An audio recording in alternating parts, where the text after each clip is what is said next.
Good morning, good afternoon, and good night. I'm KT, and this is What Happened. Tonight, I'm excited to talk to you about a real trailblazer. She was the first black person to win the Grand Slam French Open tennis tournament. She was also the first black person to win Wimbledon, the U.S. Opens, the U.S. National Championships. And if that weren't enough, she was the first black woman to play in the Ladies Professional Golf Association. That's right, she did it all. I'm here to talk about the great Althea Gibson. So if that's a new name for you, or if you've heard it before, sit back, relax, and let's get into it. Before I go any further, let me list my sources for you, which will also appear on the screen. So the first source that I used was the International Tennis Hall of Fame. I also used history.com. My next source is the National Museum of African American History and Culture. That's right, the one based in Washington, D.C. And my final source is the National California Golf Association. Now let's get into part one, a Great Depression upbringing. Althea Gibson was born August 25th, 1927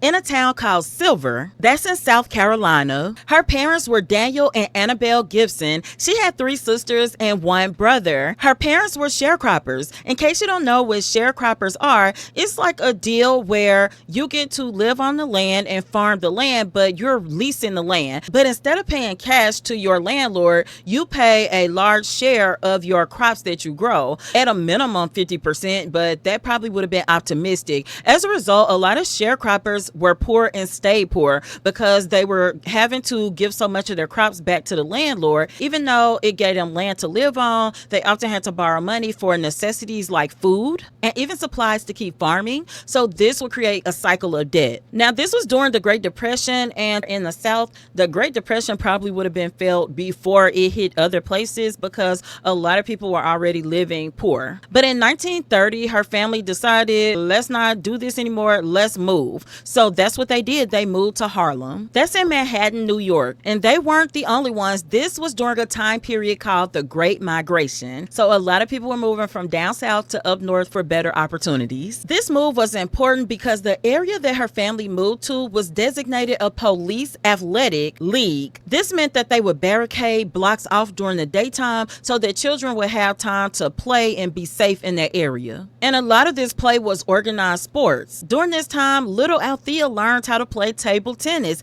and by 12 years old, she was the New York women's paddle tennis champion. Can you imagine? By 13, Althea quit school. She used her boxing skills that her father had taught her to be a street fighter, baby. She was throwing hands in the streets. But she was also playing basketball, which it was reported that she was pretty good at. She also was watching movies, doing what people do when they're not in school anymore. Now, that said, I will say that it wasn't unusual for people to stop going at school really early at that age. My grandmother was born only 3 years before Miss Gibson, and she went to the 3rd grade when she could read and write proficiently. The biggest difference is usually they went to work. Kids went to work to help earn money for the family, but my grandmother was still in the South. Miss Gibson was up north becoming proficient in sports. I have to say that her father was abusive. Fearing that behavior with the combination of her dropping out of school, she actually spent some time living in a shelter. This was a Catholic shelter just for abused children. It was also during this time that she learned tennis, and tennis will ultimately be the sport that put her on the map, literally. In 1940, a bunch of her neighbors came together and they raised money for her. They bought her a junior membership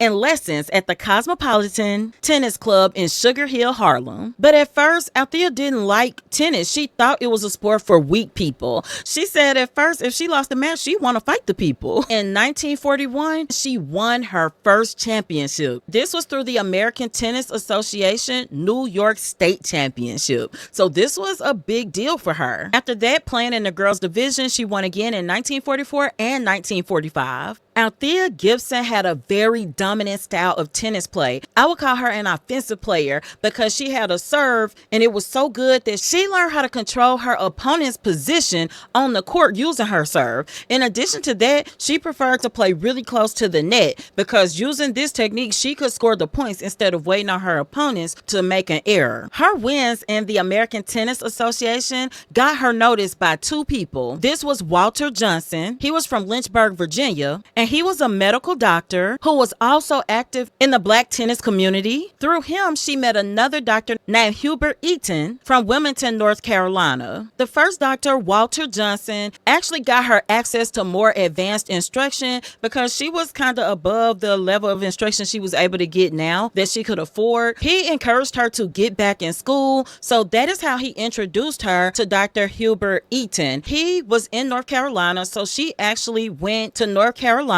under Dr. Eaton's sponsorship, and she got back into high school, guys, into Williston Industrial High School. She finished high school and went to college, to Florida A&M University. FAMU, shout out. I didn't go to FAMU. I went to another HBCU, and this time she was on a full athletic scholarship. Hallelujah. With that, let's go on to part two. Part two, more mountains to climb. Now, she has been playing tennis, and people are starting to know her name because she is good. She has a God-given affinity for sports. She has had intensive training, and she practices and she puts the work in. So this equals a great player. So now it's time to go to the United States National Championship. But let me tell you how Jim Crow really worked against us and how people tend to twist how bad it really was. So the U.S. National Championships actually had a strict ban against racism and ethnic discrimination. Sounds great, right? Wrong, because what happened is you had to have a certain number of points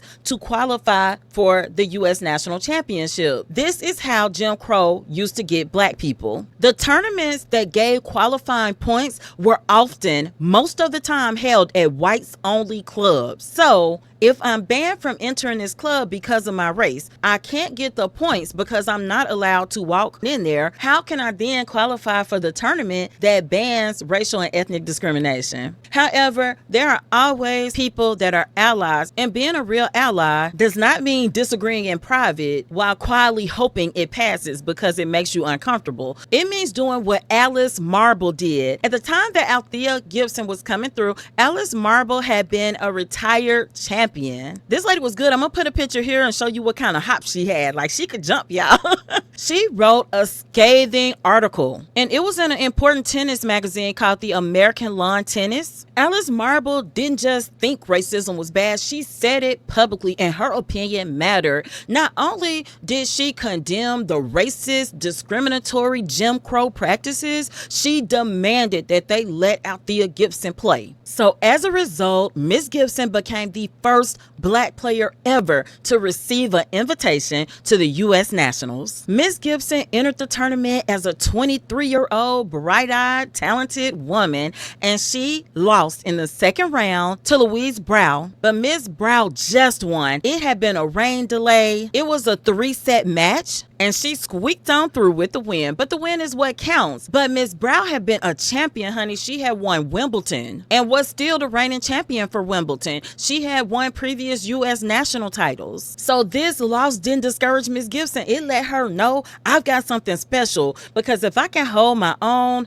after a rain delay in not idyllic conditions, being the first black person on the court to come that close to being a champion, she kept pushing. And this is a life lesson, right? Sometimes people take losses and they take it as a complete and utter defeat. Other people take losses and see the good in it and see what they almost did, and then they push harder. And that's what Miss Gibson did. And hey, it had to be a plus busting up Jim Crow too. So the next year, Miss Gibson won the Caribbean Championships in Jamaica, and they gave her her very first international championship title. Later that same year in 1951, she became one of the first black people to compete in Wimbledon. Bertrand Clark had actually been the first, and he had been there in 1924. So you can see how big the gaps are. This another 27 years later. She graduated from FAMU in 1953, and she took a job where she taught physical education at Lincoln University. Lincoln University is located in Jefferson City, Missouri. It was during this time when she met an Army officer, and she ended up going on a tour of Asia. She really liked it. The people there liked her. It was said that they felt encouraged seeing a woman of color. She got along with the people so well that the United States used her as like a delegate. They would ask her advice about race relations regarding the Asian people. And she liked being there so much that she stuck around, and she did tournaments in Europe and Asia, 18 to be exact, and she won 16 of the 18 tournaments. It was during this tournament tour where she got to play against some of the best players in the world. 3 years later, in 1956, Miss Gibson became the first Black American athlete to win the Grand Slam tournament. She won a French championship singles event. She also won a doubles tournament partnered with Angela Buxton. Partnered with the same person, later in that season, she won the Wimbledon doubles championship. Miss Gibson then won 5 tournaments in Italy,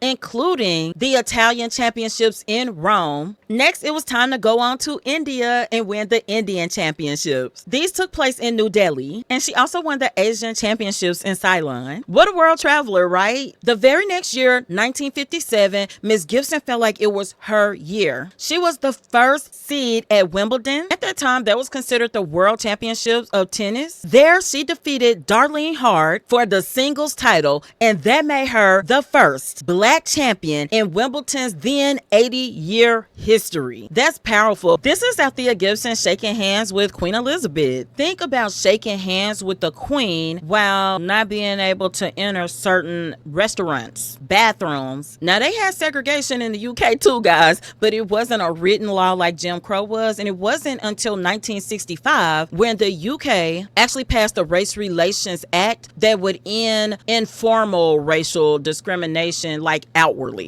It's still racial discrimination everywhere, okay? They also expanded the Race Relations Act in 1968 that outlawed discrimination in housing and in employment, among some other things. But Miss Gibson was winning so many things. Even though she had yet to win the U.S. Nationals, she became only the second Black American to have what they call the ticker tape parade in New York City. So guys, a ticker tape parade is usually where they put the person on a car or something and they kind of roll them through the streets, and people just throw like confetti and paper and stuff up in the air and scream and shout and celebrate the person. So it was really nice that Miss Gibson got to experience that. Before her, the only other Black person to have a ticker tape parade in New York had been Jesse Owens. In 1957, Miss Gibson won Wimbledon, the U.S. national title in singles. She also won the Wimbledon doubles and the Australian doubles. She won the U.S. mixed doubles crown. At the end of that 1957 season, she busted Jim Crow's behind again, y'all, because she was the first Black player on the U.S. I don't know if this Whitman or Whiteman Cup team. It was an event where they would have a big tennis competition between the United States and Great Britain, and they defeated them 6-1. They no longer have that event. In 1958, Miss Gibson kept winning. She successfully defended her Wimbledon singles title and her U.S. national single title. But that leads us to part 3. Part 3, a broke champion. Let me start off by saying that Miss Gibson was not broke because she mismanaged her money or anything like that. To understand how you could win so many titles and be broke, we have to talk about the open era in tennis. So the open era in tennis started in 1968. Before this time, there had been rules in place where if you were an amateur tennis player like Miss Gibson, you could play in all those tournaments that she had won, like Wimbledon and the U.S. Nationals and the French Open, but you could not be paid. They did not have a prize pot. Where if you were a professional, maybe you could earn some money, but you could not qualify to play in those tournaments because they didn't want to have to pay people who won them. Before 1968, amateur people who won those big tournaments could not have endorsements, because I know you were thinking it like, why didn't she get endorsements? It was illegal. These guidelines were strictly governed. If you were amateur, the only money that you could receive was really for expenses. So maybe food sometimes, if that wasn't against the guidelines at the time. 1968 really blew that wide open when professionals could play against amateurs and were able to compete in those tournaments. It allowed prize pots to be in tournaments. Endorsement deals were able to be had. So before 1968, being a professional tennis player didn't necessarily mean you were better than an amateur. This led Miss Gibson to say, I was a tennis queen. That was good and well, but I couldn't eat a crown. Places like the IRS and the light company had a habit of taking cash. They would not take her being a tennis champion to pay any bills. And that way she knew her tennis career was not going anywhere. And so she retired. So in 1964, at the age of 37, she became the first Black woman to join the Ladies Professional Golf Association. The other thing impacting and stopping Miss Gibson from making money was racism and discrimination. So let's talk about it. She joins the Golf Association, the LPGA. She gets to go on tour, but racism is still a problem. On these tours, she wasn't allowed to stay in a lot of the hotels because she was black. Golf tournaments were held at country clubs, and some of the country clubs in the north wouldn't let her in. A lot of the country clubs in the south wouldn't let her in, and the ones that would let her in, well, she would have to change clothes in her car because they didn't want her to be in the clubhouse. That's the dressing room. On top of that, she played with them for 5 years, and she was in their top 50 earners every year. Yet over the course of that 5 years, she earned less than $25,000. That's less than $5,000 a year, and it was not in accordance to what the other people in that same designation made. During this time frame, she also was applying to be accepted into the All England Club. This is a tennis club that still exists in London, England. She was denied repeatedly, and she kept applying on the grounds of being a Wimbledon champion, honey. Goodness gracious, if I've beaten your best and won your titles, you still won't let me join? And they knew it was racism because her doubles partner, the one that they had won the Wimbledon doubles championship, Angela, she was Jewish, and she kept getting denied as well. She also had tried to go on some professional tours after she retired. She had done a tour where she would play exhibition matches, where she went before the Harlem Globetrotters would play. She played in and won the singles and doubles titles for the Pepsi Cola World Pro Tennis Championships in Cleveland, Ohio, and unfortunately she won $500 at the end of this tour. Miss Gibson also took this time to chase other dreams. She came in second at the Apollo. That's right, it's showtime at the Apollo. Baby, I grew up watching that. But she won second in the amateur competition in vocal and saxophone. She was talented. She made her professional singing debut at W.C. Handy's 84th birthday at the Waldorf Astoria. She also appeared in a film called The Horse Soldiers. Her dialogue was written in, yes, sir, master. It was written in that dialect, and she was like, that's offensive. No, ma'am. And they changed it. Now, this director, John Ford, was known for being intolerant to changes, but when she informed him that she would not say her lines like that, he accepted that. Now, when the open air hit in 1968, she was in her 40s, so Miss Gibson did try to enter some tournaments, but everybody was much younger, and she wasn't in her heyday anymore, so she wasn't effective like she had been in the past against these much younger players. Despite the previous experience, Miss Gibson did start running Pepsi Cola's National Mobile Tennis Project in 1972, and this bought tennis nets and equipment to underprivileged areas. During this time, she also became the director of women's sports and recreation for the Essex County Park Commission in New Jersey. And in 1976, she was appointed New Jersey's athletic commissioner, and she was the first woman in the United States to hold that type of role. This is where she coached and inspired rising competitors like Leslie Allen and Zena Garrison. And in 1976, she appeared on an ABC televised show called Superstars, where she actually came in first place in shooting basketball and bowling, and she was the second place winner for softball throwing. That very next year, she ran for state senator, but she did lose to the incumbent. And in 1987, she was 60 years old and she tried to make a golf comeback, and she did it with the specific goal of being the oldest active player. However, you have to have a tour card, and she was unable to get it back because she was unable to qualify for the standards because she was competing against people much, much younger than her at 60. Miss Gibson's personal life, she married a man named William Darbin in 1965. They got divorced in 1976. Then she got married again in 1973 to Sidney Llewellyn, and they also got divorced. She never had children. In the 1980s, Miss Gibson had 2 cerebral hemorrhages, brain bleeds. Then in 1992, she had a stroke. These illnesses left her in dire financial straits, and she reached out to multiple tennis organizations, requested help, but none of them responded. However, Angela Buxton, she came in to the rescue when she found out what was going on, and she actually reached out to the tennis community and was able to raise $1 million in donations from around the world. In 2003, Ms. Gibson survived a heart attack, but she died on September 28 of that year due to complications from bladder infections, respiratory infections, and illnesses. She was buried in Rosedale Cemetery in New Jersey near her first husband, Will. Today, you can find statues of Miss Gibson, like the one in Newark, New Jersey, pictured here, just so you can understand the impact that she had on the tennis world. Let's talk about the people who won after her briefly. After Miss Gibson won the Grand Slam championship,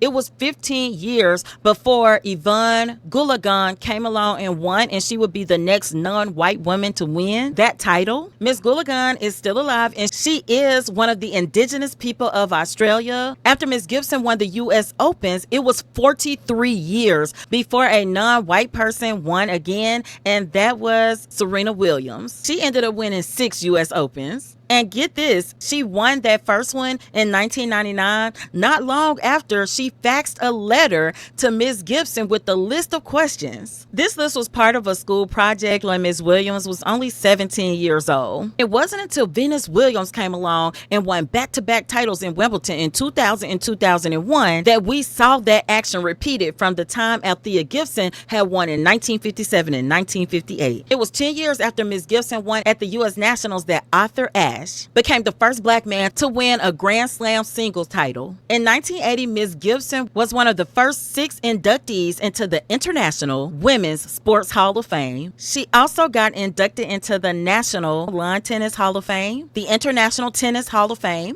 the Florida Sports Hall of Fame, the Black Athletes Hall of Fame, the International Scholar Athlete Hall of Fame, and so many more. Miss Gibson had a United States postage stamp issued in 2013, and in 2017, the Council of Paris, that's right, Paris, France, inaugurated the Gymnase Althea Gibson, a public multi-sport gymnasium in the 12th arrondissement in Paris. And just last year in 2025, Miss Gibson was put on a U.S. quarter. When Miss Gibson started playing tennis, less than 5% of newcomers to tennis were minorities. Today, 30% of newcomers to tennis are minorities, and 2/3 of them are Black Americans. So with that, let's go into part 4, my final thoughts. Growing up, I learned quite a bit about Black history. A lot of that was my family. They just made sure we knew who we were and were proud of that. When I had my daughter, I made a book for her. I went through and wrote down Black inventors, Black people that broke down barriers. Every few nights, I would read to her about a different person, and we would grow up talking about these things. And I do the same with my son years later. I had Althea Gibson in this book, so I actually pulled this book when I started this channel to go back and tell some of these stories and to tell them in more detail. Now, looking at Althea Gibson, the amount of barriers she broke down was insane. It had to be nerve-wracking to be the first Black person in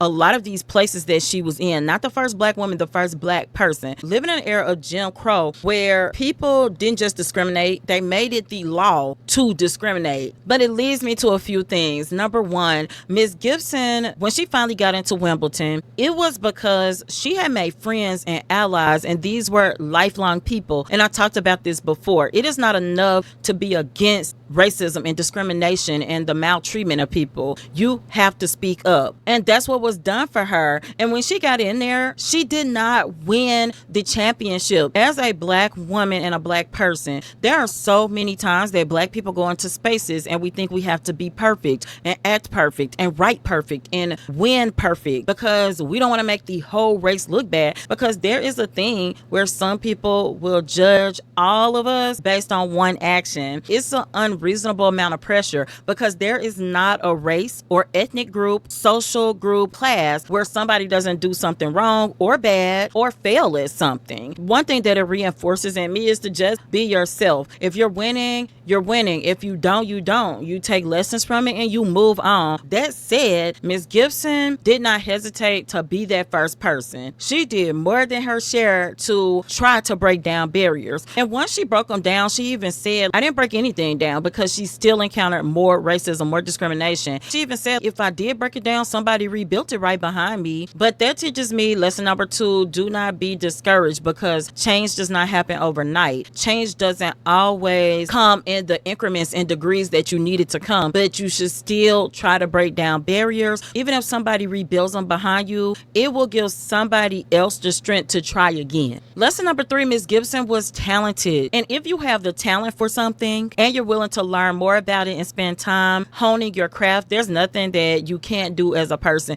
There's no goal that's too big. Imagine being a Black woman coming from Jim Crow South, where you can't even ride on the front of a train, honey, okay? You might have to ride with animals and such. To imagine traveling the world, Europe, Asia, India, winning these titles, meeting people that you never thought you would even have the opportunity to meet. You never even thought about these people because you were just trying to survive life. You came through the Great Depression, overcame an abusive household. She still did so much in life, more than most people can even imagine. So don't limit your imagination. Identify your talents. Find people that will support it and help you grow in the talents, and take off. My final thought is that Miss Gibson gave back. She didn't have the financial means, but she partnered with places whenever she could, like when she partnered with Pepsi to bring those tennis nets and equipment to underprivileged areas. She gave her time, because nothing's more important than your time. She coached children who grew up to really do big things in the tennis field. Also, she taught us to not be afraid to leave a dream, because she left tennis to go over to golf. It was good and it was bad, but she wasn't afraid of that change. So guys, I hope you learned something new tonight while talking about Althea Gibson. I hope that she inspires you the way she inspires me. And until next time, remember, keep learning and reading, be happy, and always have a blessed day. Bye bye.